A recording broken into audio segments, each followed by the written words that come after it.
जय शिवराय शेतकरी मित्रांनो, प्रयोगशील शेतकरी या आपल्या YouTube चॅनल मध्ये आपले स्वागत आहे।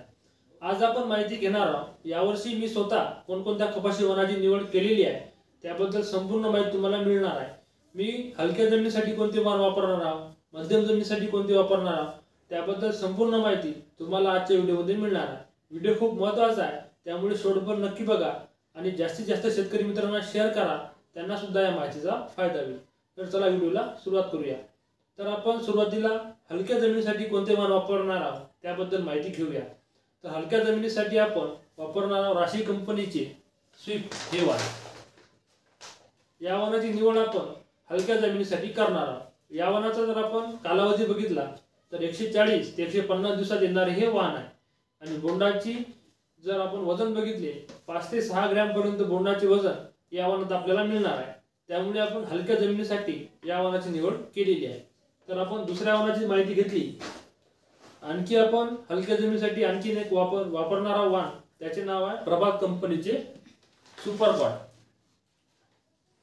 हे वाण आपण हलक्या जमिनीसाठी वापरणार आहोत। भरपूर शेतकऱ्यांना मागच्या वर्षी चांगले उत्पन्न देणारे हे वाण आहे। या वाणाचा जर कालावधी बघितला तर 150 ते 160 दिवसात तयार होणारे हे वाण आहे आणि बोंडाची साईज सुद्धा चांगली राहते। तर त्यामुळे आपण हे दोन वाण हलक्या जमिनीसाठी पेरणार आहोत। तर आणखी मध्यम जमिनीसाठी आपण कोणते वाण पेरणार आहोत त्याबद्दल माहिती घेऊया।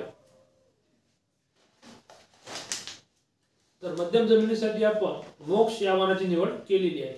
मागच्या वर्षी सुद्धा मी या वाणाची पेरणी केलेली होती। भरपूर चांगला रिझल्ट अशा या वाणाचा आहे। मध्यम कालावधीची वाण आहे आणि बोंडाची साईज चांगली राहते। रोग रसशोषक किडींचा प्रादुर्भाव इतर वाणापेक्षा कमी असतो। त्यामुळे आपण मागच्या वर्षी वापरली होती आणि यावर्षी पुन्हा या वाणाची आपण लागवड करणार आहोत। तर मोक्ष हे वाण आणखी आपण वापरलेले आहे। आणखी एक वाण आपण वापरणार आहोत विख्यात। विख्यात हे वाण 2 वर्ष आधी मी या वाणाची पेरणी केलेली होती। भरपूर चांगला रिझल्ट असा या वाणाचा आहे। त्यामुळे पुन्हा या वर्षी मी या वाणाची पेरणी करणार आहोत। बोंडाची साईज चांगली आहे। रसशोषक किडी, गुलाबी बोंडअळी असेल तर अशा भरपूर रोगांना सहनशील असे हे वाण आहे आणि उत्पन्नात देखील चांगले आहे।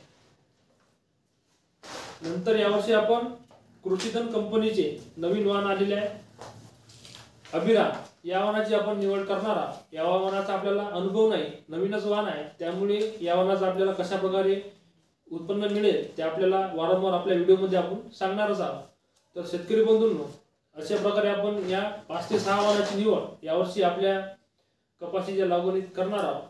तर तुम्हाला हा व्हिडिओ कसा वाटला कमेंट करून नक्की सांगा आणि तुम्ही यावर्षी कोणकोणते वाण निवडणार आहे ते देखील कमेंट करून सांगा। त्यामुळे भरपूर शेतकऱ्यांना फायदा होईल आणि अशा शेतीची नवीन माहितीसाठी प्रयोगशील शेतकरी या आपल्या YouTube चॅनलला सबस्क्राइब करायला विसरू नका आणि बाजूला बेल आयकॉनला प्रेस करा, जेणेकरून आपले प्रत्येक व्हिडिओचे नोटिफिकेशन आपल्याकडे लवकरात लवकर पोहोचेल। धन्यवाद।